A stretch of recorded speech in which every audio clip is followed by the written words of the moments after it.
자, 오늘 하나님 말씀은 창세기 27장입니다. 창세기 27장. 우리가 26장까지 봤지요. 26장에, 25장에 이제 그 에사하고 야곱이 태어났습니다. 그리고 26장에 그랄 땅에 가서 우물을 팠는데, 계속 그 우물이 아주 그 아브라함 때 팠던 우물을 다 다시 메워서 이제 이렇게 좋게 화해를 하는 이삭을 우리가 보았습니다. 그리고 이제 34절에 에서가 40세에 그 핵족속 여인들을 아내로 맞는 그런 것을 해서 아주 에서가 그 자유분방하고 자기 멋대로고 할아버지, 아버지가 그렇게 하나님을 경외하는데도 불구하고 에서는 그런 삶을 살지 않았다는 거 우리가 보았습니다. 자, 이제 27장. 여기는요, 지금 27장에는 우리가 지금 이제 나중에 야곱이 그 애굽으로 가죠. 요셉이 먼저 갔다가 이제 흉년이 드는 바람에 요셉이 죽었는 줄 알았는데 요셉이 총리가 돼서 아버지를 모시고 갑니다. 그래서 아버지를 모시고 그 야곱이 자기가 나이가 몇 살입니다. 이렇게 바로왕한테 얘기하는 게 있어요. 그때부터 이렇게 역추적을 하는 겁니다. 역추적을 하면 오늘 지금 27장에 야곱의 나이가 약 70세에서 80세 사이가 됩니다. 몇 살이요? 70세에서 80세 그 사이가 됩니다. 그러니까 정확한 나이를 알 수는 없어요. 그러나 우리가 약 70세로 봅니다. 여기서 보세요. 그러면 이제 26장 34절로 35절이 지금 40살이란 말이에요. 에사가 40살 때 결혼했죠. 그런데 지금 여기 지금 27장에는요 30년이 지난 뒤인 거예요. 왜냐하면 이 사건을 치르고 나서 형을 속여서 그 팥죽을 먹여서 장자권을 이렇게 아버지의 축복을 대신 속이고 나서 받은 다음에 바로 밧단 아람으로 갑니다. 그 밧단 아람으로 가서 라헬과 결혼하고 그런 나이가 70세가 됩니다. 이게 70세 때입니다. 여러분 지금 우리 70세면 뭐 호호 할아버지죠? 그렇진 않지만 청춘 같은 70이지만 하여튼 이 당시엔 더 청춘이었습니다. 이때부터 야곱은 12아들을 낳습니다. 네, 그런 내용들을 우리가 오늘 쭉 보겠습니다. 27장. 그러니까 야곱이 지금 여기 몇 살이에요? 70세에 시작하는 것입니다. 그러니까 6장 35절부터 30년의 세월이 흘러간 겁니다. 이걸 역추적하면 이렇게 나옵니다. 이제 나중에 아브라함, 야곱 끝에 요셉 시대에 야곱의 나이가 나와요. 거기서 이제 요셉의 나이를 빼고, 그리고 또 여기 가서 밧단 아람에 가서 20년 있었던 그것을 빼고 이렇게 하면 70세가 나옵니다. 자, 27장 1절 보겠습니다. 이삭이 나이가 많아 눈이 어두워 잘 보지 못하더니 맏아들 에서를 불러 이르되 내 아들아 하매 그가 이르되 내가 여기 있나이다 하니 이삭이 이르되 내가 이제 늙어 어느 날 죽을는지 알지 못하니 그런즉 내 기구 곧 화살통과 활을 가지고 들에 가서 나를 위하여 사냥하여 내가 즐기는 별매를 만들어 내게로 가져와서 먹게 하여 내가 죽기 전에 내 마음껏 내게 축복하게 하라. 이렇게 이제 아버지 이삭이 아들 장남을 축복하려고 이제 이렇게 그 사냥해온 고기를 만들어라 그럽니다.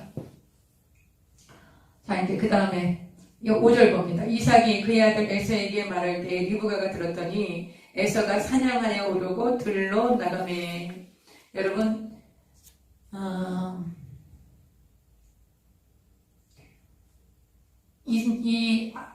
이삭은 에서를 큰아들을 좋아했지요. 그래서 이제 큰아들을 축복하려고 이제 큰아들에게 가서 이제 맛있는 음식을 해오너라. 그러면 내가 너를 이제 축복하겠다. 이렇게 얘기하시는데 이 얘기를 엄마 리브가가 들어요. 근데 엄마 리브가는 누구를 더 좋아했어요? 야곱을 더 좋아했어요. 그리고 엄마 리브가의 마음속에는 이 아이들 둘을 임신했을 때 큰 자가 작은 자를 섬길 것이다. 이런 이야기를 하신 하나님의 말씀이 이 리브가의 마음속에 있었어요. 그런데 지금 이삭이 큰아들 에서를 축복하게 되면 그럼 하나님이 자기한테 말씀하신 건 뭐야? 그건 아닌 것 같은데? 이렇게 생각했을지도 몰라요.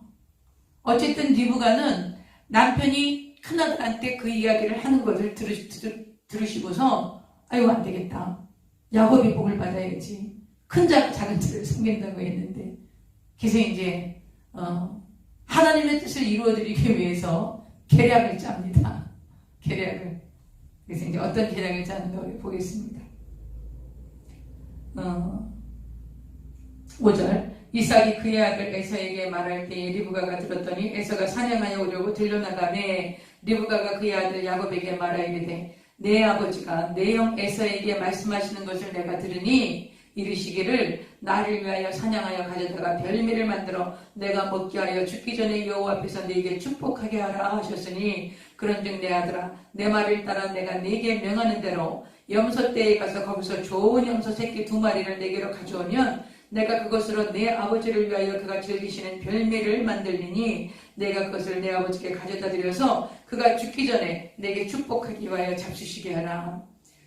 이렇게 이제 야곱에게 어머니가 얘기하셨죠. 그 야곱이 뭐라 그런가 한번 들어보십시오. 11절 야곱이 그 어머니 리브가에게 이르되 내 형 에서는 털이 많은 사람이요 나는 매끈매끈한 사람인즉 아버지께서 나를 만드실진데 내가 아버지의 눈에 속이는 자로 보일지라 복은 고사하고 저주를 받을까 하나이까. 내가 이렇게 피부가 형님하고 다른데 아버지가 나를 만져보시면 금방 알 텐데 아버지를 속인 줄 알면 아버지께서 가만히 계시겠습니까? 이렇게 말씀을 드리는 거지요. 그랬더니 13절 어머니가 그에게 이르되 내 아들아 너의 저주는 내게로 돌리니 내가 다 책임져. 네가 만약에 아버지한테 들통이 나서 저주를 받게 되면 그 저주는 내가 받을 거야. 아주 리브가가 대단한 각오로 그 야곱을 이제 이삭에게 축복을 받게 밀어 넣으려고 작정을 하신 것입니다. 저주는 내게로 돌리리니 내 말만 따르고 가서 가져오라. 그가 가서 끌어다가 어머니에게로 가져왔더니 그의 어머니가 그의 아버지가 즐기는 별미를 만들었더라. 어머니의 입맛은 아버지의 입맛은 누가 제일 잘하겠어요? 어머니가 제일 잘하지요. 그 어머니가 만든 별미가 아마 이삭의 입맛에는 최고였을 거예요. 그 다음요 15절 리브가가 집안 자기에게 있는 그의 맏아들에서의 좋은 의복을 가져다가 그의 작은 아들 야곱에게 입히고 또 염소 새끼의 가죽을 그의 손과 목에 매끈매끈한 곳에 입히고 자기가 만든 별미와 떡을 자기 아들 야곱의 손에 주니 야곱이 아버지에게 나아가서 내 아버지 하고 부르니 이르되 내가 여기 있노라. 내 아들아 내가 누구냐. 이제 눈이 어두워서 잘 못 보시는 거예요. 19절 야곱이 아버지에게 대답하되 나는 아버지의 맏아들 에서로소이다. 아버지께서 내게 명하신 대로 내가 하였사오니 원하건대 일어나 앉아서 내가 사냥한 고기를 잡수시고 아버지의 마음껏 내게 축복하소서. 여러분 우리가 하나님께 막 축복을 구하죠. 지금 이제 야곱도 아버지 나를 축복해 주세요 이러죠. 여러분 축복은 빈다고 축복이 옵니까? 내가 막 하나님 나를 축복해 주시옵소서 그러면 축복하십니까? 그렇지 않습니다. 축복은 빈다고 오는 게 아닙니다. 축복은 축복받을 짓을 해야지 옵니다. 그래서 제가 또 김영기 장로님이라고 그 가나안 농문학교 그 옛날 그 교장이셨던 그 김영기 장로님께서 그 얘기 하셨습니다. 축복받을 짓을 해라. 그러면 축복을 받는다. 여러분 여기서 지금 나를 축복해달라고 지금 이제 야곱이 그러는데 축복 빈다고 내가 축복해달라고 축복을 주시는 게 아니라 축복은 축복받을 짓을 해야만 축복을 주시는 것입니다. 여러분 축복받을 그런 일들을 행하시기 바랍니다. 제가 오늘 어떤 아는 권사님 중에 이거 보실지도 모르겠는데 정말 어려운 살림에 어려운 환경에 그렇게 주의 일에 열심히 입십니다. 진짜 아주 그냥 정말 막 몸에 건강이 허락하는 하는 주의 종들을 섬기는 것, 또 교회를 섬기시는 것, 아주 이런 거에 대해서 정말 그 충성되게 하시는 분이 계세요. 이제 그분께 그 축복받을 짓을 하시더라고 그분이. 하나님께서 축복하실 것입니다. 예수님의 이름으로 축복합니다. 자 이제 마음껏 내게 축복하소서. 이삭이 그의 아들에게 이르되 내 아들아 내가 어떻게 이같이 속히 잡았느냐. 금방 뭐 얘기하자마자 잡아갖고 왔으니까. 그가 이르되 아버지의 하나님 여호와께서 나로 순조롭게 만나게 하셨음이니이다. 여러분 야곱이 거짓말하는 것까지는 좋아요. 야곱이 발꿈치를 잡고 나왔다 그러잖아요. 아이고 내 발목을 잡아. 저 사람이 내 발목을 잡아. 우리가 이런 얘기는 왜 합니까? 나를 못 살겠구나, 나를 끌어내리려고 한다는 뜻이란 말이죠. 근데 이 야곱이라는 이름 자체가 발꿈치를 잡았다는 얘기란 말이에요. 근데 이 사람이, 이 야곱이 그 팥죽, 성경에는 팥죽으로 나오니까 그냥 팥죽이라고 하겠습니다. 팥은 중동에 안 나온답니다. 그러니까 뭐 렌틸콩인가 뭐 그런 붉은 콩이 있대요. 뭐 그 콩죽 같은 거라고 그러는데, 하여튼 그거 하나를 형의 장자의 명분을 빼앗습니다. 근데 오늘 지금 뭐라고 말하냐면요. 거짓말을 하는데 누구 이름으로 거짓말해? 아버지의 하나님 여호와께서 나로 순조롭게 만나게 하셨습니다. 무슨 누구 핑계를 대는 거예요? 하나님의 이름을 핑계대서 거짓말하는 거예요. 거짓말하는데 누구까지 동원해? 하나님의 이름으로. 야곱이 이런 사람이었어요. 그런데 보십시오. 야곱이 계속 거짓말이 이어져가고, 그리고 또 그 라헬과의 그 삼촌과의 관계에서 또 여러 가지 문제가 겪고 정말 평탄치 않은 험악한 인생을 삽니다. 근데 하나님께서 이 야곱을 통해서 이스라엘을 내게 하시고, 이 이스라엘의 12지파가 야곱의 12아들로 12지파가 이루어집니다. 여러분, 하나님께서 이 약복강에서 하나님이 야곱을 만나주세요. 우리가 그걸 쭉 보게 될 것입니다. 하나님이 예수님의 계보를 이어가기 위해서 선택했던 사람들, 아브라함, 이삭, 야곱이 정말 근사하고 인격적으로 완성되어 있고 모든 사람들에게 존경받고 흠이 없는 그런 분들이 아니셨어요. 하나님께서 이분들을 통해서 그러나 하나님의 구속의 역사를 이어가시려고 하나님이 택정하시고 부르셔서 하나님의 뜻을 이루어가는 통로로 하나님의 경륜으로 이분들을 이끌어가고 계시는 거 우리가 성경을 통해서 보는 것입니다. 그러므로 저와 여러분이요, 이 성경을 보시고 이 성경의 인물들을 하나님이 택하시고 쓰시는 것을 보실 때 우리의 연약함이 있고 우리가 넘어짐이 있어도 하나님께서 우리 각자를 향하신 하나님의 계획과 목적을 따라서 하나님의 경륜대로 우리를 인도하고 계시다는 사실을 믿으셔야 돼요. 그걸 믿으셔야 되는 거예요. 아니 내가 무슨 나는 아무것도 아닌데, 여러분 그렇게 생각하시면 안 됩니다. 하나님은 다 우리를 목적이 있어서 여기 있게 하신 거예요. 우리를 향하신 하나님의 목적이 다 있는 것입니다. 우리가 하나님의 말씀대로 불순종하고 내 유익을 따르고, 지금 이 리브가는요, 태중에 있을 때 아이들이 하나님이 말씀하세요. 두 큰 민족이 나올 것이다. 근데 큰 자가 어린 자를 섬기게 될 것이다. 그러니까 리브가의 마음속에는 이 두 형제를 키우면서도 늘 에서가 막 가서 막 용감하고 씩씩하게 사냥도 잘하고 활달하고 활동적이고 이런 걸 보면서도 그가 아니라 하나님은 이 야곱을 통해서 하나님이 그 야곱을 세우실 것이라는 그런 그 엄마의 믿음이 있었던 거지. 그런데 이제 에서가 아마 이삭이 기억력이 없어서 그런지 아니면 리브가가 말씀을 안 드렸든지 남편에게 말씀을 드렸는데도 아이고 그냥 그때 임신 중이었으니까 그렇게 얘기할 수도 있지 하고 잊어버리셔서 그랬는지, 아니면 에서를 더 좋아하셨는지, 어쨌든 에서를 축복하시겠다고 하시는 걸 보고 리브가가 나서는 거예요. 아이고 이거는 하나님의 뜻이 아닌데, 에서는 저렇게 해족속 여인들을 만나서 지금 아주 근심을 시키고 그러는데 에서에게 복을 주면 안 되지. 그렇게 하고서는 야곱에게 이제 이렇게 옷을 입혀서 진짜 계략을 짜는 거죠. 전략을 짜서 이제 야곱을 들여보내게 됩니다. 하나님의 경륜을 이루어가세요. 하나님 야곱을 택하셨어요. 그래서 하나님 야곱을 통해서 예수님의 계보를 12아들을 낳게 하시고 이 12지파를 세우시고 이스라엘 12지파 중에서 유다 자손에서 다윗이 나고 다윗의 자손에서 예수님이 오시도록 하나님이 그런 모든 하나님의 그 경륜을 이루어 가실 것입니다. 그런데 하나님 우리의 도움을 원하실까요? 우리가 하나님의 그 역사를 이끌어 가시는 하나님의 절대 주권에 우리의 도움이 필요할까요?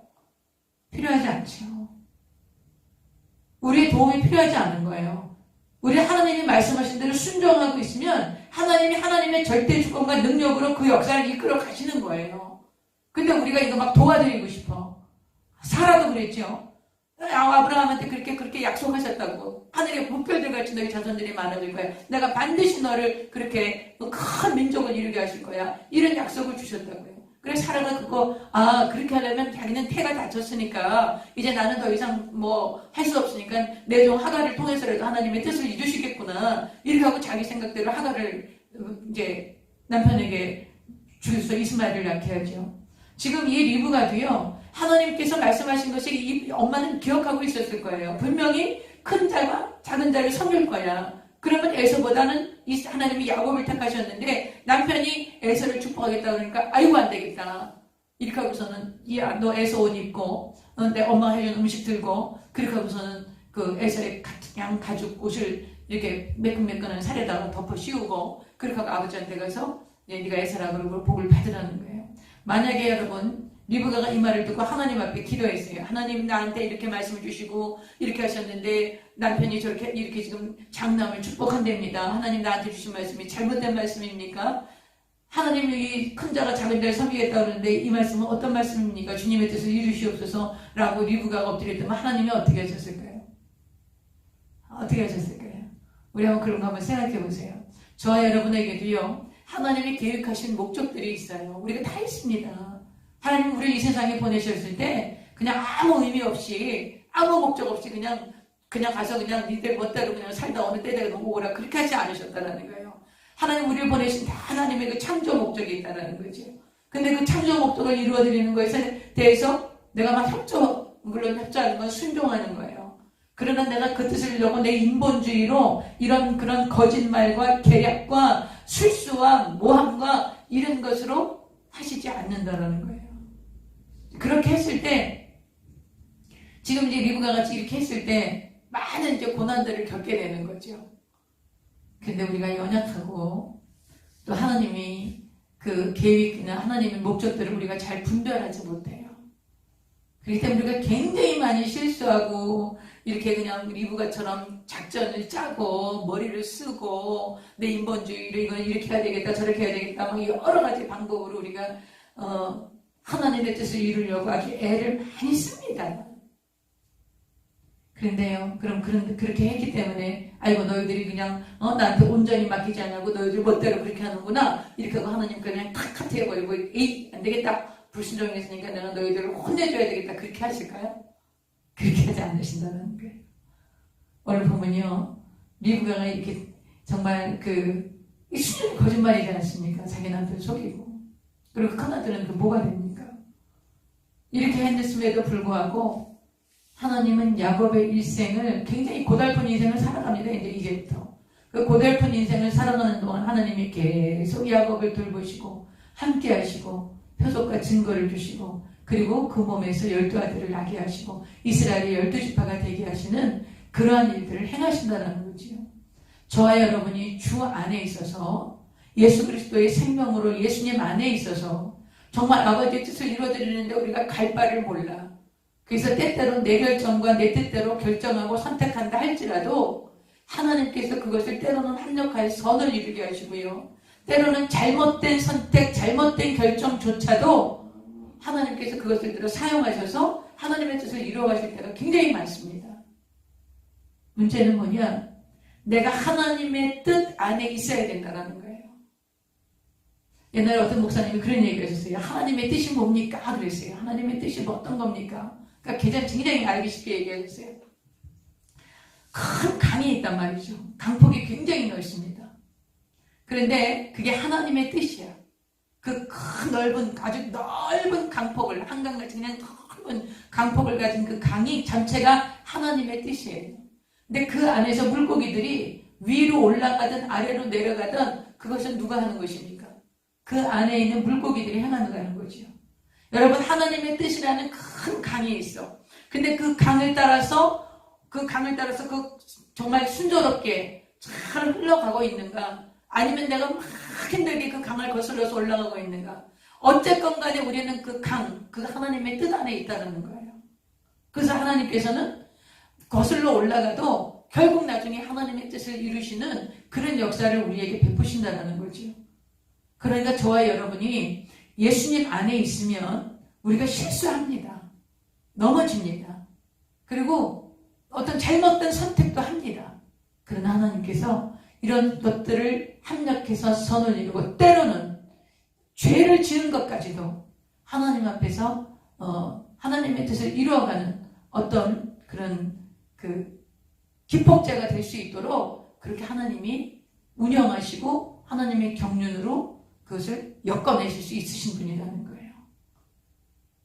우리가 예수 그리스도의 보배로운 피로 거듭나서 하나님의 자녀인 이상 우리의 실수, 넘어지는 거, 우리의 잘못들, 인본주의 이런 모든 것들을 하나님께서 이용하셔서 하나님의 뜻을 이루는데 충분히 사용하실 수 있다는 거예요. 성경이 많은 부분이 그렇습니다. 하나님의 사람들이 완벽했냐면 그렇지 않습니다.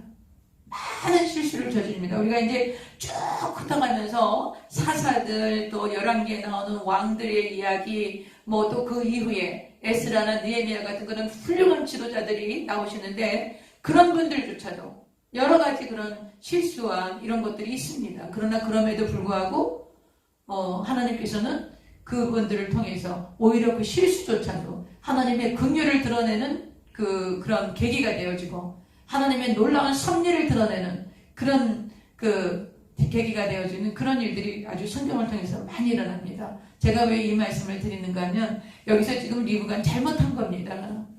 이게 남편을 속이고 큰아들은 얼마나 또 그 어머니에게 상처를 받았겠습니까? 그리고 이 아들들은 이제 헤어집니다. 이런 가족 간의 그 갈등이 생겨서 아주 가정이 파탄이 나는 지경인데 지금 이런 일들을 리브가가 저지른 거예요. 그리고 여기에 또 동조한 이 야곱이라는 사람은 하나님의 이름을 들먹이면서 자기 거짓말을 합리화하는 거야. 아니 어떻게 이렇게 순적 빨리 잡아갖고 왔느냐? 그러니까 여호와 하나님, 아버지 하나님 여호와께서 하나님이 빨리 순적히 만나서 하게 했다고 이렇게 하나님을 핑계대서 거짓말을 하게 됩니다. 여러분이 많이 넘어지지요. 우리가 저도 그렇습니다.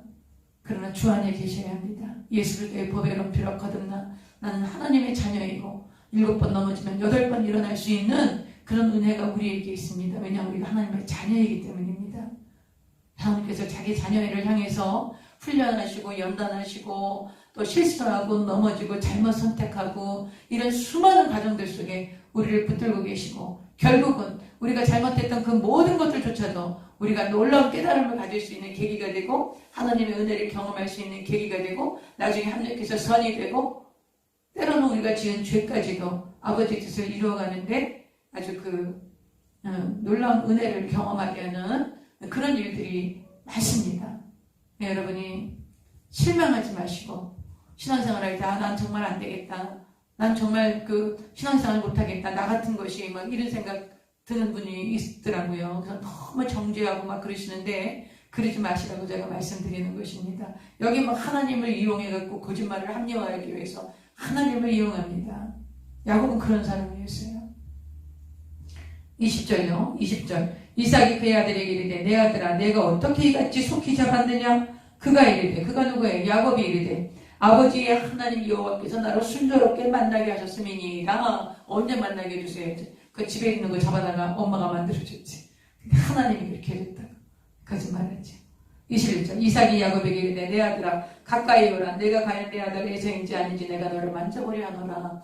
좀 분위기가 이상했던 것 같아요. 뭐 에서 같기도 하고 아닌 것 같기도 하니까 목소리만 듣고는 안 되겠구나. 너 한번 와봐라. 이렇게 하고서는 이제 가까이 오라고 하셨죠. 22절. 야곱이 그 아버지 이삭에게 가까이 가니 이삭이 만짐에 이르되 음성은 야곱의 음성이나 손은 에서의 손이로다. 음성은 야곱의 음성 같아서 내가 가까이 오라 그랬는데 손을 만져보니까 에서의 손이구나. 이렇게 말씀하셨어요. 23절. 그의 손이 형 에서의 손과 같이 털이 있으므로 분별하지 못하고 축복하였더라. 24절. 이삭이 이르되 내가 참 내 아들 에서냐? 그가 대답하되 그러하나이다. 능청맞게 이렇게 거짓말을 잘합니다. 25절. 이삭이 이르되 내게로 가져오라. 내 아들이 사냥한 고기를 먹고 내 마음껏 내게 축복하리라. 야곱이 그에게로 가져가며 그가 먹고 또 포도주를 가져가며 그가 마시고 그의 아버지 이삭이 그에게 이르되 내 아들아 가까이 와서 내게 입맞추라. 그 에서의 옷을 입었으니까 에서의 향취가 나겠죠. 뭐 그 들로 산으로 다니면서 사냥했던 그런 동물 냄새 또 무슨 그런 냄새가 이게 에서의 냄새가 나니까 아버지가 에서인 줄로 이제 알았던 것이죠. 그러면서 27절 그가 가까이 가서 그에게 입맞추니 아버지에게 입맞춘 거예요. 아버지가 그의 옷에 향취를 받고 그에게 축복하여 이르되 내 아들의 향취는 여호와께서 복 주신 밭의 향취로다. 하나님은 하늘의 이슬과 땅의 기름짐이며 풍성한 곡식과 포도주를 내게 주시기를 원하노라. 아버지가 제일 먼저 뭘 축복합니까? 땅의 기름짐과 그 양식의 축복을 주십니다. 응? 양식. 아주 땅의 풍성한 축복을, 땅의 기름진 복을 이제 야곱에게 주시는 거예요. 네, 29절. 만민이 너를 섬기고 열국이 내게 굴복하리니 내가 형제들의 주가 되고 내 어머니 아들들이 내게 굴복하며 너를 저주하는 자는 저주를 받고 너를 축복하는 자는 복을 받기를 원하노라. 이것은 뭡니까? 정치적이고 군사적인, 그래서 어떤 나라도 감히 넘볼 수 없는 그런 강력한 국가가 되는 그런 축복을 아버지로부터 받는 거예요. 그리고 하나님께서 아브라함에게 약속하셨죠. 내가 너를 축복하는 자를 축복하고 저주하는 자를 저주하겠다고 말씀하시지 않았습니까? 오늘 그 축복을 이삭이 아들 야곱에게 하는 거예요. 근데 이것을 에서인 줄 알고 하는 거지요.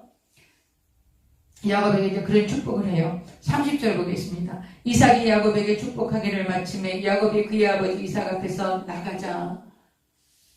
이게 얼마나 또 이 아주 그냥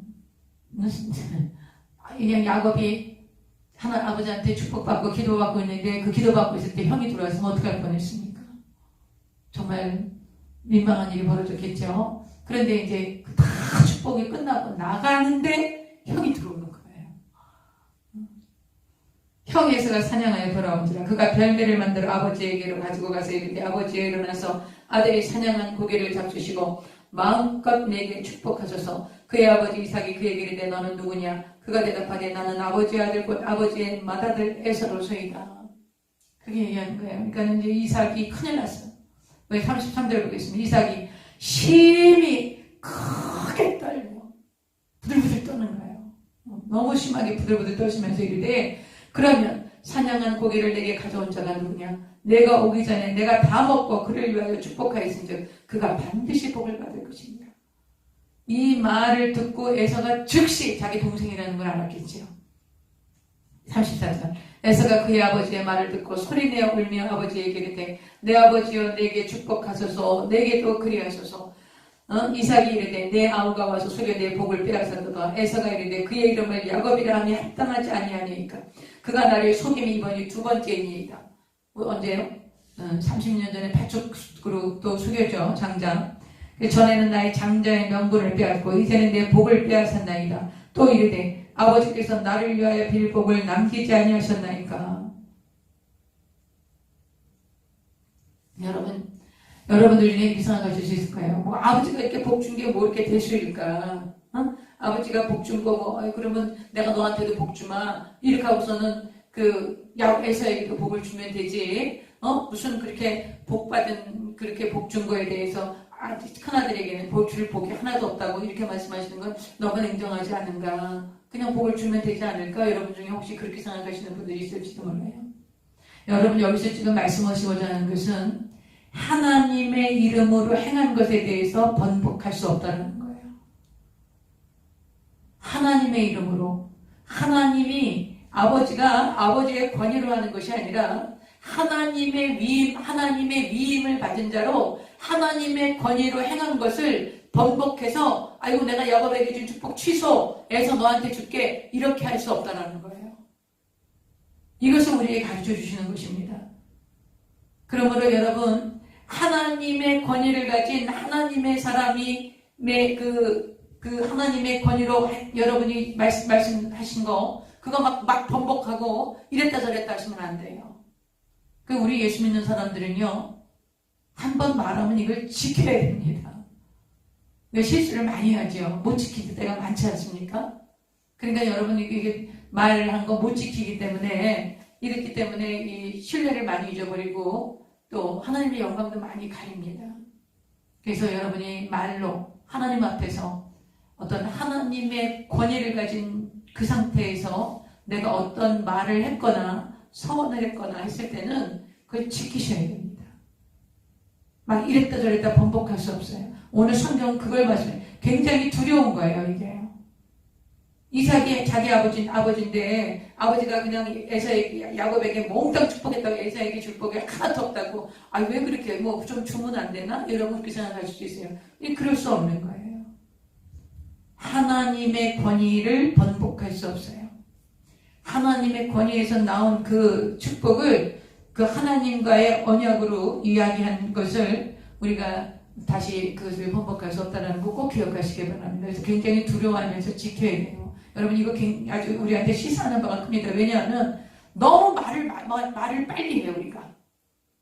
응? 말을 그냥 교회에도 막 그렇게 막 이러신 분들 많아요. 교회 저희 교회 같은 경우는 이제 이렇게 작은 교회고 이러니까 오시면은 굉장히 우리 교회 헌신하고 싶어 하시고 막 우리 교회 이렇게 협조하고 또 우리 교회 세우시려고 막 그러시는 분들이 많아요. 그래서 제가요 교회 뭐 하겠습니다 막 그렇게 하고 싶고 막 이렇게 하시는 분들이 많게 꽤 있었어요. 그리고 교회를 어떻게 하고 하나님 앞에 자기가 어떻게 섬기고 이렇게 하겠다고 그런 얘기들을 굉장히 쉽게 하셔요. 쉽게 하세요. 그렇게 하시면 안 됩니다. 그렇게 쉽게 하시지 말고 그 이야기를 하셨으면 죽든지 살든지 그걸 하셔야 돼요. 그거를 하셔야 됩니다. 근데 그냥 그거를 그냥 아주 굉장히 쉽게 말을 던지고 행동하지 않는 거 거기에 대해서 아주 책임이 있어요. 책임이 있습니다. 이거 이제 더 이상 이 에서는 이제 받을 복이 없어요. 땅에 기름진 복을 야곱에게 다 줬어요.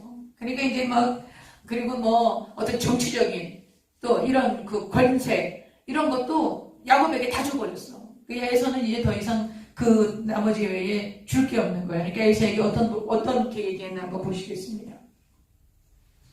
37절요. 이삭이 에서에게 대답하여 이르되 내가 그를 너의 주로 세우고 그의 모든 형제를 내가 그에게 종으로 주었다는 거예요. 야곱에게는 이 열국이 만민이 너를 섬기고 열국이 내게 굴복하고 네가 형제들의 주님이 될 거야. 주인이 될 거야. 이렇게 축복했기 때문에 이제 이 형 에서의 자손들은 여기에 족속되는 거예요. 이제 종이 되는 거야. 그래서 종으로 주었고 또 하늘에서가 땅의 기름지에 풍성한 곡식 포도주를 다 야곱에게 주었잖아요. 그러니까 에서에게는 뭐만 주었냐? 곡식과 포도주를 그에게 주었으니 내 아들아 내가 내게 무엇을 할 수 있겠냐? 줄 게 없는 거예요. 줄 게 다 야곱에게 축복이기 때문에. 이것은 하나님의 권위를 가지고 있기 때문에 이게 번복할 수 없는 것입니다. 여러분 그렇기 때문에 교회에 와서 교회에 어떻게 하고 하나님의 이름으로 어떻게 하고 헌금 어떻게 하고 여러분 그냥 굉장히 조심하셔야 돼요. 말씀했으면 그걸 하셔야 돼요. 하나님 행동하셔야 돼요. 행하셔야 합니다. 그거. 그래서 아주 제가 우리 성도들이 물론 저희 교회 성도들은 훈련이 잘 돼 있기 때문에 우리 성도들은 그러지 않습니다. 근데 제가 여의도에 있을 때 보면 말이 빨라. 말부터 해 일단. 그때 제가 교구장으로 있을 때 그냥 와서 교구장님 교회 어떻게 하면 제가 얼마 헌금하고요 어떻게 하고요 막 이러고 그러세요. 그래서 막 기도해드려요. 얼마 지나고 나서 말이 없어. 그러고 나서 끝이야 그냥. 그렇게 하시면 안 됩니다. 그거 안 되는 거예요. 번복하시면 안 돼요. 말을 하지 말든가 말을 조심해야 돼. 내가 할 수 있는 거. 그리고 정말 마음에 감동이 와서 이건 내가 주님 앞에 꼭 행동하고 실천해야 되겠다. 이런 것을 말을 하시고 실천을 하셔야 돼. 그 다음 줄 게 없는 거예요. 38절 에서가 아버지에게 이르되 내 아버지여 아버지가 빌복이 이 하나뿐이리까 야곱에게 준 거 그거 하나밖에 없습니까? 그러는 거죠. 내 아버지여 내게 축복하소서 내게도 그리하소서 하고 소리를 높이고 오는 거예요. 얼마나 한이 되고 마음이 아파서 그냥 소리를 높여서 아버지 나도 복 주세요. 나도 축복해달라고 그러면서 그냥 통곡을 하고 오는 거죠. 에서가. 그랬더니 에서가 아버지가 뭐라냐면 39절 그 아버지 이삭이 그에게 대답하이르되 내 주소는 땅의 기름짐에서 멀고 이게 축복이 아니라 저주야 저주. 땅이 기름짐에서 멀어. 땅이 기름진 거하고는 상관없어 너는. 그런 얘기하는 거예요. 그리고 내리는 하늘 이슬에서 멀 것이다. 이슬이 있어야 되잖아요. 여러분 중동은 비가 잘 안 오기 때문에 이슬이 내려야 그 이슬이 내린 곳에 그 촉촉한 곳에 풀이 납니다. 그럼 그 풀을 난 곳마다 목자가 양을 데리고 가야지 거기서 풀을 먹일 수가 있습니다. 그러니까 여러분 야훼는 나의 목자시니 내가 부족함이 없으리로다, 그 이야기를 우리가 그 시편을 읽을 때 우리가 지금 막 우리 양 푸른 초장, 우리 저 대관령 같은 데 가면 그냥 얼마나 초장이 넓습니까? 그리고 우리 소 먹이고 이럴 때 그냥 초장에 풀어놓으면 다 되지 않습니까? 그렇게 생각하시면 안 됩니다. 이스라엘은 비가 안 와요. 이런 초장이 잘 없어요. 물론 그 이스라엘 북쪽으로 올라가서 지금의 골란구원이라 그러는데 그쪽에 가면은 풀이 있습니다. 그러나 이스라엘 이쪽 지역은 굉장히 건조하고 사막 지역이지 않습니까? 그러니까 풀이 없습니다. 더더욱 이 당시에 무슨 풀이 있었겠습니까? 그러니까는 이제 비가 잘 안 오니까 이슬이 오면 그늘진데, 바위 밑에, 요런 데는 풀이 자라는 거예요. 그러면 그것을 이제 목자가 알지요. 그러면 양을 쭉 데리고 목자가 갑니다. 그 풀 있는 곳으로만 가서 이동을 하면서 그 양이 풀을 뜯어 먹습니다. 그러니까 목자가 없으면 양은 풀이 어디 있는지 모르기 때문에 먹을 수가 없어요. 그러니까 그 그릇도 양껏 먹지도 못합니다. 그래서 양이 한꺼번에 막 이렇게 우르르 다니는 게 아니라 한 줄로 다닙니다. 한 줄로. 양이, 목자가 앞장서고 양이 한 줄로 쭉 따라갑니다. 한 줄로. 그래서 그 이스라엘 가시면 양이 한 줄로 다 그 산길을 이렇게 돌아다니는 길, 그렇게 그 바위 틈에 뭐 이렇게 풀난 곳에 목자가 앞장서면 그 양이 뒤따라서 오면서 그 풀을 목자가 인도하는 데를 풀 먹었던 그런 그 양이 따라다니는 길이 그대로 나 있습니다. 그래서 여러분, 야훼는 나의 목자시니 내가 부족함이 없으려다 그 나를 푸른 초장으로 인도하시고 쉴만한 물가로 인도하셨다. 이것은 목자가 아니면 이스라엘의 양들은 다 굶어 죽어요. 먹을 수가 없어요. 풀이 어디 있는지 모르니까. 그런 시편입니다. 그게. 아주 그런데 지금 이 아버지 이삭이 뭐라고 얘기하냐. 이 39절 보겠습니다. 내 주소는 땅이 기름지지 않다라는 거예요. 멀고 또 하늘 이슬에서도 멀어. 비도 없어. 아주 건조한 사막에서 살 거라는 거예요. 실제로 에돔이 그렇습니다. 에돔 땅이 지금 요르단에 이 생각이 나요. 그 요르단에 있는 그 에돔 족속이 살던 그곳이 그냥 순 절벽입니다. 절벽 아주 건조한 땅. 또 너는 칼을 믿고 생활하겠고 내 아우를 삼들 것이며 내가 매임을 벗을 때에는 그 멍에를 내 목에서 떨쳐버리리라. 이거는 축복이 아니라 뭐 아버지가 저주를 하진 않았겠지만 하여튼 그 에서의 그 후손들이 살아가는 것이 굉장히 고달픈 인생을 살 것을 이제 이야기를 합니다. 41절. 이제 에서가 아주 좀 못했어요. 아주. 헷 족속 여인들 택하고 하나님이 안중이 없고 하나님의 뜻하고는 상관없이 살아가는 그런 아주 인본주의 충만한 그런 사람이었기 때문에 이제 어떻게 반응하나 한번 보십시다. 41절. 그의 아버지가 야곱에게 축복한 그 축복으로 말미암아 에서가 야곱을 미워하여 심중에 이르기를 아버지를 복할 때가 가까웠은즉 내가 내 아우 야곱을 죽이리라. 아버지 이제 얼마 안 있으면 돌아가실 것 같으니까 아버지 돌아가시는 날 내가 내 아우도 장사 치른다. 아주 그렇게 동생을 죽이기로 작정을 한 거예요. 그런데요, 이후로도 이삭은 한 50년을 더 삽니다. 20년 갔다 오거든요. 이제 20년 그 바다나람에 가서 야곱이 이제 부인 네이스를 얻어서 결혼을 하고 이렇게 하고 이제 20년 만에 돌아옵니다. 돌아올 때까지도 야곱은 살아있습니다. 그러니까는 12 손주들 다 보는 거죠. 다 보게 됩니다. 180세에 돌아가십니다. 이삭 어르신이. 그래서 여러분이 이제 당장 아버지가 돌아가실 줄 알고 지금 이렇게 얘기를 하는 거예요. 근데 이제 이후로도 50년 이상 더 사십니다. 42절. 맏아들 에서의 이 말이 리브가에게 들림에 이에 사람을 보내어 작은 아들 야곱을 불러 그에게 이르되 내 형 에서가 너를 죽여 그 하늘을 풀려하니 내 아들아 내 말을 따라 이거나 하란으로 가서 내 오라버니 라반에게로 피신하여 자기 친정집이죠. 친정의 하란 라반에게로 피신하여 내 형의 노가 풀리기까지 몇 날 동안 그와 함께 거주하라. 일단 좀 떨어져 있으면 형님이 분이 풀리면 에서가 분이 풀리면 내가 다시 파바를 보내서 사람을 보낼 테니까 그때 다시 돌아오도록 하고 일단 그 외삼촌 집에 가 있거라. 그래서 몇 날만 가 있기로 한 것이 20년이 되는 거예요. 20년이.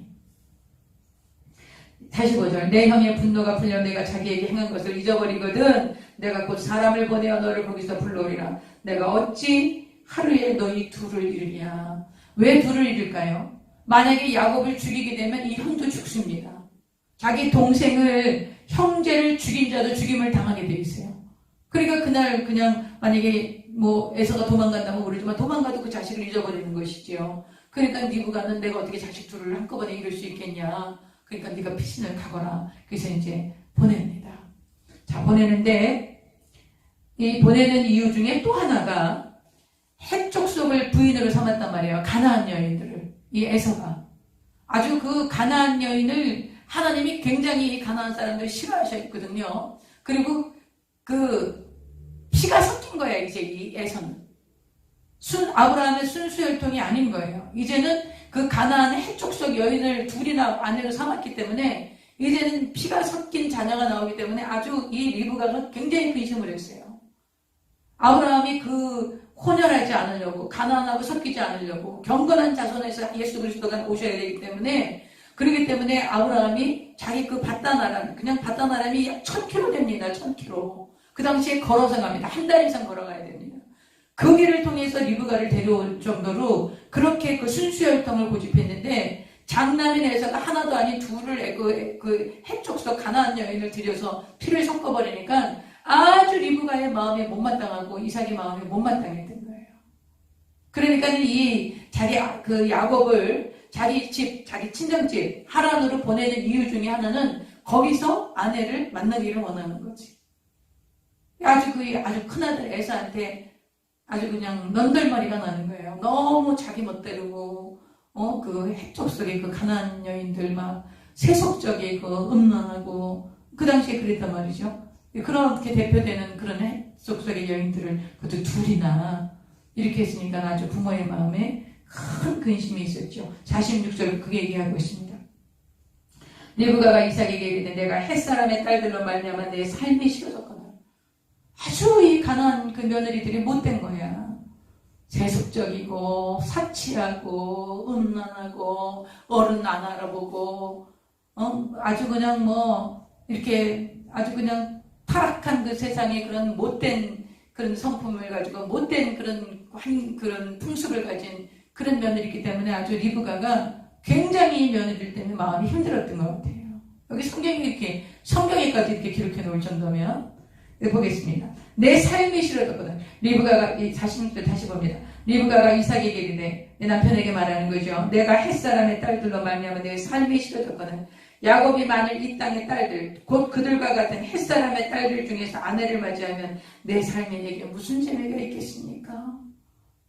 야곱마저 또 햇족속들 들이면 내가 무슨 낙으로 내가 세상을 살겠습니까? 그러니까는 친정에 보내서 거기서 아브라함의 후손 중에서 이제 그 셈의 후손 중에서 며느리를 봐갖고 오는 게 좋겠습니다. 그러니까 보내십시다 이렇게 이야기를 하시는 거죠. 이제 또 남편들은 아내 말 잘 듣죠.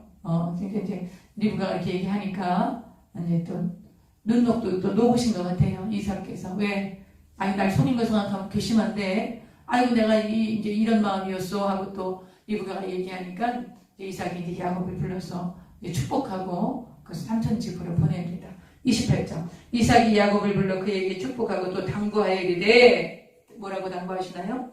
너는 가나안 사람의 딸들 중에서 아내를 맞이하지 말아라. 그러므로 여러분의 아들들이 있으면 예수 안 믿는 자매 만나게 하지 마세요. 여러분 예수님을 믿는 자매가 안 믿는 형제를 만나는 그건 좀 구원하기가 좀 쉽습니다. 남자들은 여자 말 듣습니다. 그리고 여자들이 정말 그 신실하게 기도하고 믿음 생활 잘하면서 남편을 구원하는 케이스가 굉장히 많고 제가 볼 때는 퍼센테이지로 하면 99%는 다 돌아오는 걸로 알고 있어요. 그런데요 안 믿는 여인을 만나는 믿는 가정의 남자는 안 돌아옵니다. 아주 거진 99%가 안 돌아옵니다. 이 예수님을 안 믿는 여인들이요, 얼마나 이 마음이 각박한지 몰라요. 그래서 아주 그냥 제가 그런 경우를 많이 봅니다. 아주 그 시어머님과 그 온 가족이 아주 믿음이 좋고 그냥 정말 주님을 잘 섬기는 믿음의 가정인데 이 아내가 너무 예뻐. 며느리가 예쁘고 학벌도 좋고 상냥하고 아주 막 이래요. 그래서 이제 며느리를 삼았어요. 처음에는 교회를 나가는 둥 어쩌는 둥 이제 이랬어요. 근데 이제 나중에 점점 살면서 막 교회를 흠잡기 시작하고 시부모를 흠잡기 시작하고 내 남편이 못 견디는 거예요. 그러니까 교회 안 나가는 거예요. 결국 둘 다 교회 안 나가고 나중에 이제 남편이 굉장히 어려움을 당하고 이상하게 손대는 것마다 그 사업이 안 되는 거예요. 그 형제님이. 나중에는 굉장히 어려운 아주 그냥 말도 못하는 어려움을 겪고 조그만 아파트에 있는 것 가지고 다 처리를 하고 어디로 가는지 지금 뭐 알 수도 없는. 그래서 제가 그런 생각을 했습니다. 예수님을 믿는 그 며느리를 꼭 들으셔야 된다는 것을 내가 꼭 얘기해 드리고 싶었어요. 예수 믿는 며느리 꼭 보셔야 돼요. 좀 뭐 부족하고 좀 뭐 이래도 예수님을 믿는 며느리를 드리는 것이 맞습니다. 그냥 뭐 학벌 좋고 능력 있고 요즘에 또 뭐 스펙 좋고 실력 있고 이런 그 여성들이 얼마나 많습니까? 그런 여성들 맞이하는 거 굉장히 우리 권사님 장로님들이 자랑스럽게 생각합니다. 근데 가나안 여인을 며느리로 들으시면 안 돼요. 가나안 여인이 뭘 얘기하는 것입니까? 아주 세속적이고 하나님을 모르고 세상적이고 육신적이고 정욕적이고 하나님을 몰라서 정말 세상 그 세속적으로만 살아가는 그 사람을 우리가 가나안 사람들이라고 합니다. 나중에 이 사람들 다 진멸됩니다. 그러므로 며느리 들이실 때 참고하시기 바랍니다. 자, 28장. 이삭이 야곱을 불러 그에게 축복하고 또 당부하여 너는 가나안 사람의 딸들 중에서 아내를 맞이하지 말고 일어나 밧단 아람으로 가서 밧단 아람이 하란이에요. 하란 밧단 아람 같은 곳입니다. 밧단 아람으로 가서 내 외조부 부드엘의 집에 이르러 거기서 내 외삼촌 라반의 딸들 중에서 아내를 맞이하라. 여러분 이 당시에는 아직 율법이 정해지지 않았어요. 율법은 약 450년 뒤에 모세 시대에 정해집니다. 그리고 이 당시에는 부족 국가 시대이기 때문에 다른 부족하고 피가 섞이지 않으면 이런 근친혼을 할 수밖에 없었어요. 그러니까 지금 사촌 간의 결혼을 하는 것입니다. 그래서 여러분 유교에 깊이 아주 우리 인식되어진 어르신들 있지 않습니까? 그런 어르신들이 무조건 창세기 교시라고 그러시면 안 됩니다. 그럼 굉장히 시험에 드셔서 예수 안 믿습니다. 이거 뭐 창세기 보니까 첫 부분부터 그냥 형이 동생을 죽이지를 않나, 그 라멕이라는 사람이 막 와이프를 둘씩 두지 않나, 홍수가 나서 다 죽였다고 그러지를 않나, 아버지의 하체를 보고 또 조롱하지 않다 그러질 않나, 롯의 딸들이 아버지를 겁탈해서 이렇게 했다고 그러질 않나. 여러분 그 아주 유교에 깊이 이렇게 인식되신 그런 분들에게 창세기부터 읽으십시오. 그럼 대번 예수님 안 믿습니다. 이게 이런 하나님이 이런 하나님을 무슨 하나님이라고 믿느냐고 막 이렇게 얘기하세요.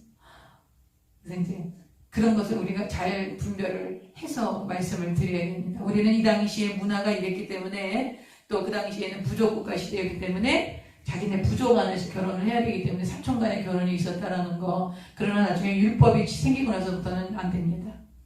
율법 이후에는 이런 근친 상관은 있을 수 없습니다. 그건 아주 하나님께서 율법으로 딱 이제 그때부터는 막으십니다. 그 다음 3절. 전능하신 하나님이 내게 복을 주시어 내가 생육하고 번성하게 하여 내가 여러 족속을 이루게 하시고 아브라함에게 허락하신 복을 내게 주시되 너와 너와 함께 내 자손에게도 주사 하나님이 아브라함에게 주신 땅 곧 내가 거류하는 땅을 내가 차지하게 하시기를 원하노라. 아주 이삭이 아버지 아브라함에게 하나님이 주신 축복을 그대로 자기 아들 야곱에게 주는 거예요. 그대로. 뭐라고 말씀해요? 전능하신 하나님이 내게 복을 주시는 거예요. 그리고 네가 생육하고 번성하게 해 내가 여러 족속을 이루게 하신다. 아브라함에게 무슨 약속을 하셨죠? 내가 큰 민족을 이룰 것이다. 그 약속을 그대로 자기 아들에게 부어주시는 거예요. 큰 민족을 이룰 것이라는 아브라함에게 하신 약속. 그 약속을 이삭이 자기 아들 야곱에게 내가 생육하고 번성하고 여러 족속을 이루게 할 것이고 아브라함에게 허락하신 복을 내게 주시는데 내 자손에게도 주셔서 이 아브라함에게 주신 땅, 이 가나안 땅이 네가 다시 돌아와서 이 땅을 네가 차지하게 될 거야. 그래서 여호수아를 통해서 가나안 땅에 들어가서 12지파가 그 땅을 나누게 되죠. 이것이 아브라함이 받은 축복을 야곱에게 그대로 이삭이 축복합니다. 하나님이 하신 거지요.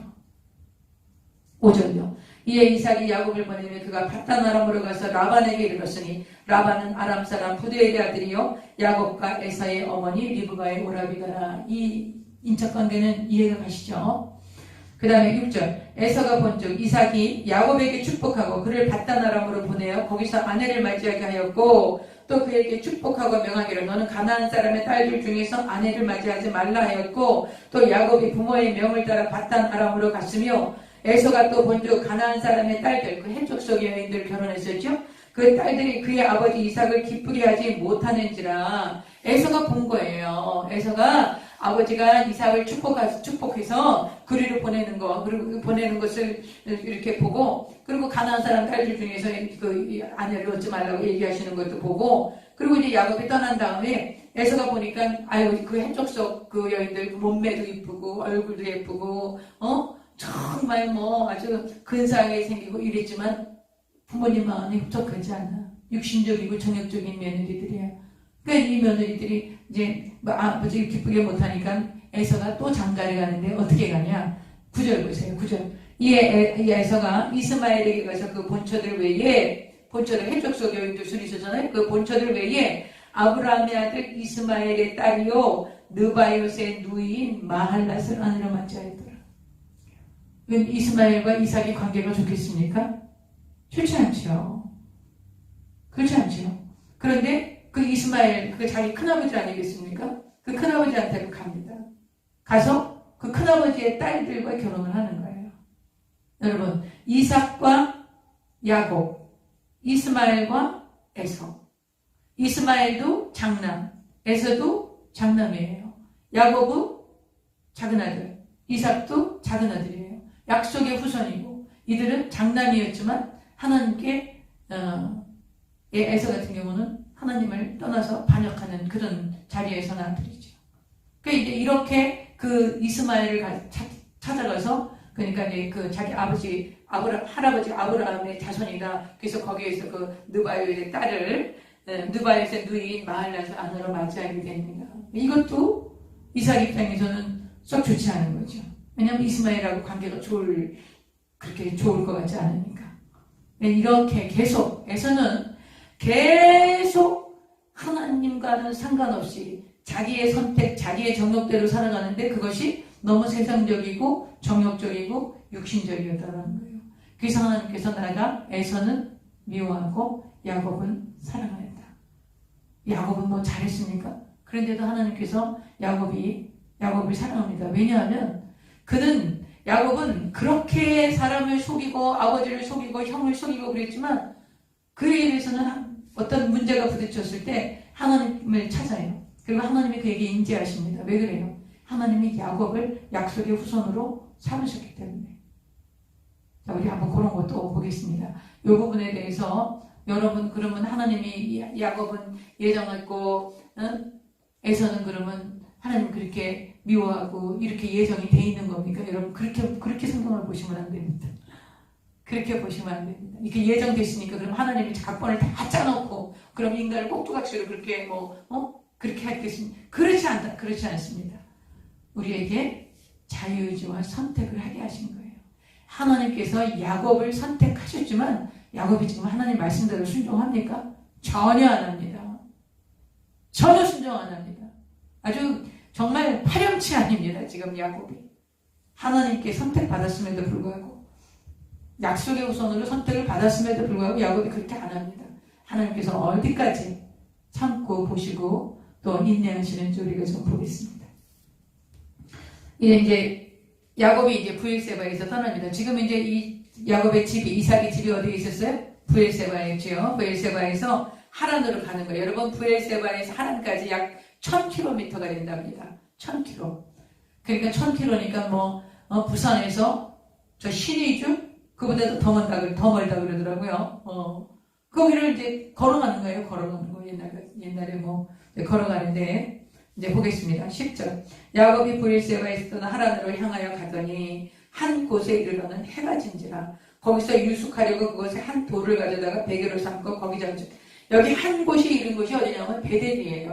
우리가 지금 이제 보게 됩니다. 베델인데 이 야곱이 지금 브엘세바에서 베델까지가 몇 킬로냐? 약 100킬로 됩니다. 100킬로. 여러분 우리가 승용차로 가는 것은 뭐 100킬로 뭐 한 2시간이면 가지 않겠습니까? 100킬로? 2시간이면 가겠죠. 근데 그것을 걸어간다고 생각해 보십시오. 옛날에 뭐 길도 험하고 그런데 그것을 뭐 이렇게 터덜터덜 정말 걸어간다고 해서 보통 이틀 사흘 걸어야 되는 거입니다. 하루에 한 30km, 40km 걷는다 그래도 이틀 반 내지 뭐 천천히 걸으면 사흘까지도 걸리는 거리가 약 베델까지의 거리입니다. 그런데 지금 여기 보니까 저녁에 해가 질 때 벌써 그 베델까지 온 거야. 그러니까 야곱이 단숨에 100km를 온 거야, 100km를. 그래서 이런 얘기를 하는 학자들이 있습니다. 야곱이 굉장히 거부였고요. 등치가 컸고 아주 그 건장하고 거부였다.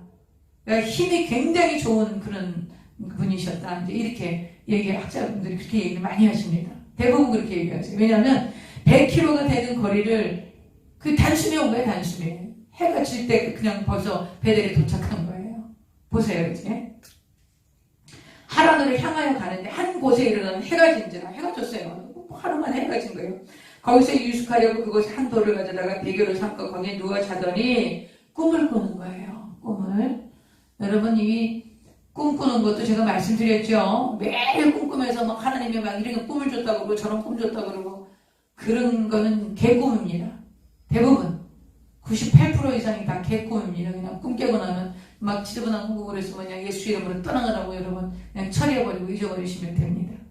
영몽이라는 것은 자기 일생에 한두 번 하나님 주시는 거예요.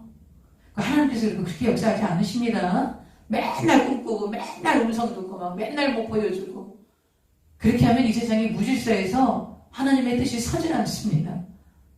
그런 신앙을 여러분이 가지시면 안 돼요. 그런 신앙을 자꾸 생각하고 뭔가 보고 느끼고 막 듣고 싶고 이래서 이단으로 가는 것입니다. 우리가 성경 왜 배웁니까?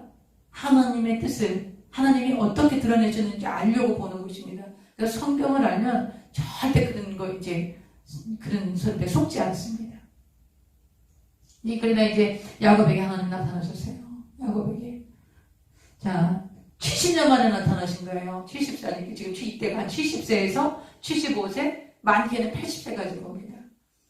자, 이제 한 돌을 가져다 베개로 12절. 꿈에 본즉 사닥다리가 땅 위에 서 있는데, 아이고 시간이 많이 됐네.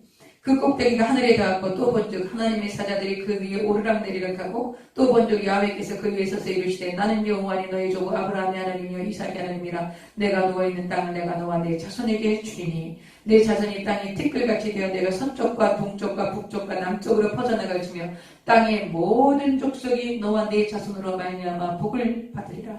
여러분 하나님께서 어떻게 축복하세요? 여러분 여기서 사닥다리가 땅 위에 서 있다고 그랬어요. 그러면 사닥다리가 땅 위에 이렇게 쭉 서 있는데 저 사닥다리 위에 지금 그 여호와께서 그 사닥다리 위에 계셨거든요. 이 사닥다리 무너지면 어떡해? 그렇죠? 그러니까 이 사닥다리가 우리가 생각하는 그런 사닥다리의 개념이 아니고 계단이에요. 계단. 이런 계단이 쭉 어디에 닿아 있냐? 하늘에 닿아 있는 거예요. 그 계단 위에 하나님께서 서서 야곱에게 말씀하시는 거죠. 뭐라고 말씀하세요? 나타나신 거예요. 이제 내가 누구냐면 아브라함의 하나님, 이삭의 하나님이야. 그런데 내가 너와 누워있는 이 베델, 이 가나안 땅, 베델이 가나안 땅, 이 지금 이스라엘의 중심이 되는 곳입니다. 그 베델 땅, 가나안 땅을 내가 너희에게 줄고 내가 누구한테 약속한 거예요? 아브라함에게 약속한 땅이야. 내가 내게 지시한 땅으로 가라 그러셨을 때 아브라함에게 약속한 그 땅을 내가 너에게 줄 거야. 야곱아, 하나님 말씀하시는 거예요. 그래서 네 자손들이 땅에 티끌같이. 이건 누구한테 약속하신 거예요? 아브라함에게 약속하신 거예요. 아브라함에게 하신 약속을 야곱에게 그대로 이어주시는 거죠. 그러면서 동쪽과 남쪽과 북쪽으로 퍼져나갈 거야. 그리고 땅의 모든 족속이 너와 내 자손으로 말미암아 복을 받을 것이라. 이건 뭐가 됐다는 거예요? 네가 복이야. 네가 복이기 때문에 네가 가는 곳마다 모든 족속들이 복을 받을 것이고 너는 복의 통로가 될 것이야. 이 얘기를 하나님께서 야곱에게 하시는 거죠. 지금 야곱이 어떤 사람입니까? 거룩합니까? 성령 충만합니까? 성령 충만하고 거룩하고 하나님 말씀에 순종하고 부모님 공경잘하고 인격적으로 훌륭합니까? 아닙니다. 거짓말 투성이로 그리고 형의 발꿈치를 잡고 태어나면서부터 계속해서 장자 명분을 빼앗고 속였을 거예요. 배고파 하는 형에 대해 요렇게 하더니 형이 요거 당장 나한테 속아 넘어오겠구나 이렇게 머리 굴려서 그거 빼앗고 그리고 아버지 속에서 장자권 축복받고 이렇게 하고 형이 죽을까봐 도망가는 이 지금 참혹한 자기만 아는 자기 일생을 막 자기 뜻대로 살아가는 이 야곱에게 하나님이 나타나신 거예요. 네, 사랑하는 여러분, 우리들 중에 또 우리 주변에 이런 분들 막 힘들어하고 그런 분들이 있어요. 그런 분 이렇게 막 너무 영악해, 너무 영악하고 영리해갖고 막 자기 거 관리 잘하고 자기만 알고 이기적이고 막 그냥 자기중심적이고 그렇게 사시는 분들 주변에 혹시 있을지 몰라요. 그런 분들이 있거든요. 안 돌아옵니다. 우리가 얘기해서 그 사람들 변화되지 않아요. 하나님이 나타나셔야 돼요. 그래서 저는 그렇게 생각합니다. 하나님께서 분명히 다뤄주실 것이다. 저도 이제 그런 분들 많이 보거든요. 그리고 또 저도 또 그랬던 것 같아요. 저도 그랬던 것 같은데 저 자신을 봐도 제가 그냥 제중심적이고 이기적이고 나만 알고 막 이렇게 살았던 그런 세월들이 있었죠. 그런데 이제 그런 세월들 속에 하나님이 아주 정말 내가 하나님이라면 절대 안 나타났을 것 같아요. 근데 하나님께서 나타나셔서 이렇게 그 인생을 조율해 주시는 거죠. 너는 이렇게 살 사람이야. 그러니까 이렇게 살아야 돼. 이렇게 조율해 주신 거예요. 아브라함의 복을 그대로 야곱에게 부어주시고 너는 복의 통로가 돼서 너를 통해서 모든 민족이 구원을 받게 해야 돼. 이것이 12아들 이스라엘의 12지파를 통해서 하나님께서 이루시고 예수 그리스도가 오실 계보를 위해서 예수님을 통해서 온 세계에 복이 임하게 하는 구원의 복이 임하게 하고 그 하나님의 은혜의 복이 임하게 하는 그런 역사를 하나님이 야곱을 통해서 예비하신 거예요. 대단하죠. 얼마나 야곱이 정말 감격했겠습니까? 그 다음에 15절 보세요. 내가 너와 함께 있어. 내가 어디로 가든지 너를 지키며 너를 이끌어 이 땅으로 돌아오게 할 거야. 그 형님이 죽을 것 같고 아버지가 빨리 가라 그러고 어머니가 그냥 애통하면서 보낼 때 마음이 얼마나 착잡했겠습니까? 지금 이때 나이가 70이 넘었습니다. 지금 야곱이 그냥 단숨에 그냥 누가 쫓아오는 그러니까 형이 쫓아와서 자기 죽을까봐 그냥 단숨에 그냥 100km나 되는 거리를 2, 3일은 걸어와야 되는 거리를 그냥 단숨에 와갖고 그 돌베개 베고서는 정말 이슬을 맞으면서 하늘을 지붕 삼고 그렇게 하고 누워서 잠이 왔겠습니까? 그래도 워낙 피곤하니까 잠깐 잠든 사이에 하나님이 그걸 보여주시는 거예요. 얼마나 놀랬겠어요. 그러면서 내가 네가 어디로 가든지 내가 이곳에 다시 오게 할 거고 내가 내게 허락한 것을 다 이루기까지 너를 떠나지 않을 거야. 이렇게 말씀하신 거예요. 사랑하는 여러분, 하나님께서요 우리가 실수하고 넘어져요. 그래도 저와 여러분이 예수 그리스도의 보배로 갑주가 나서서 우리가 하나님의 자녀입니다. 우리에게 아브라함의 복을 주시라고 예수님의 나무에 달려 저주를 속량하신 것입니다. 그러므로 하나님 여러분과 나의 일생을 하나님이 붙들고 계시고 떠나지 않으세요. 하나님의 뜻을 다 이루시기까지 하나님 우리 떠나지 않으십니다. 아브라함의 하나님, 이삭의 하나님, 야곱의 하나님, 그 하나님 저와 여러분의 하나님이신 거예요. 할렐루야. 그렇기 때문에 여러분 자꾸 실수하고 넘어진다고 낙심하고 좌절하고 아유 나 같은 건 안 되겠다. 내가 뭘 하겠나 그런 생각하지 마세요. 여러분 야곱같이 자기 아버지 속이고 형 속이고 그리고 그냥 거짓말로 점차려온 인생을 살았던 이 야곱 이를 하나님이 택하셔서 하나님의 뜻을 이루시려고 이렇게 언약을 하시잖아요. 이 언약을 다 이루셨어요. 그 야곱은 양대 야곱인데 또 약속합니다. 이제 이렇게 하고 나서 여기까지만 보겠습니다. 우리 28장까지는 해야 되겠습니다.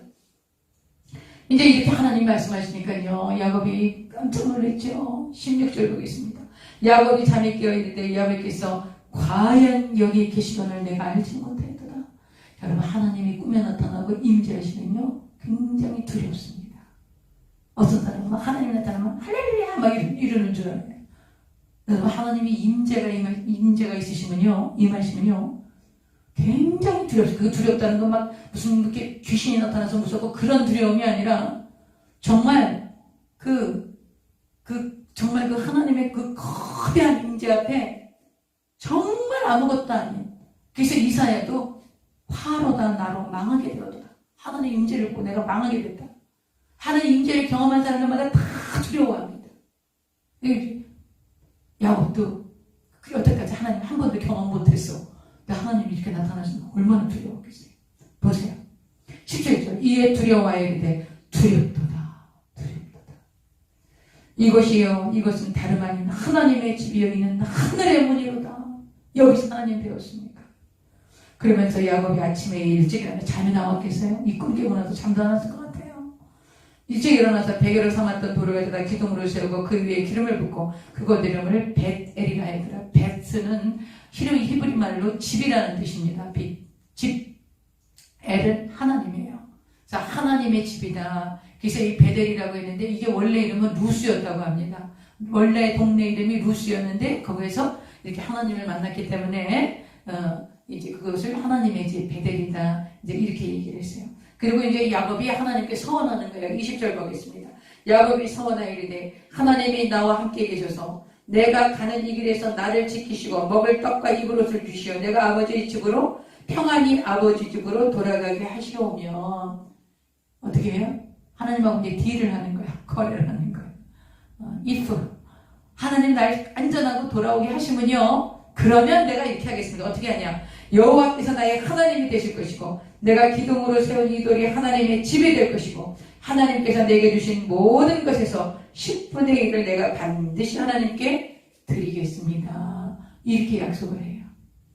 하나님이 나를 안전하게 돌아오게 하면 내가 이렇게 첫째 내가 하나님이 나의 하나님 될 거고 둘째 내가 기둥으로 세운 이 돌이 하나님의 집이 될 거고 셋째 하나님께서 내게 주신 모든 것에서 10분의 1을 내가 반드시 하나님께 드리겠습니다. 여러분 야곱은 하나님께 조건을 걸어요. 하나님이 나를 안전하게 돌아오게 해주셔야 돼요. 그러면 내가 이렇게 하나님 옆에 서원한 거 할 거예요.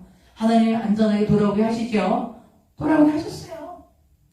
에서도 감동을 주셔갖고 끌어안고 서로 울고 나중에 아버지 야곱 장례 같이 치르고 아버지 이삭 장례 같이 치르고 이런 일을 하셨어요. 근데 자기가 약속한 거 지켰나요?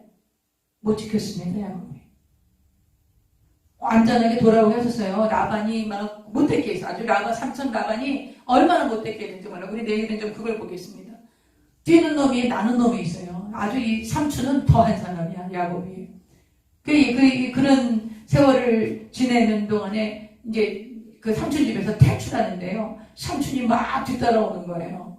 그때 하나님이 삼촌 꿈에 나타나는 거야. 야곱에게 손대지 마. 손대면 너는 그때부터 죽음이야. 이렇게 하나님께서.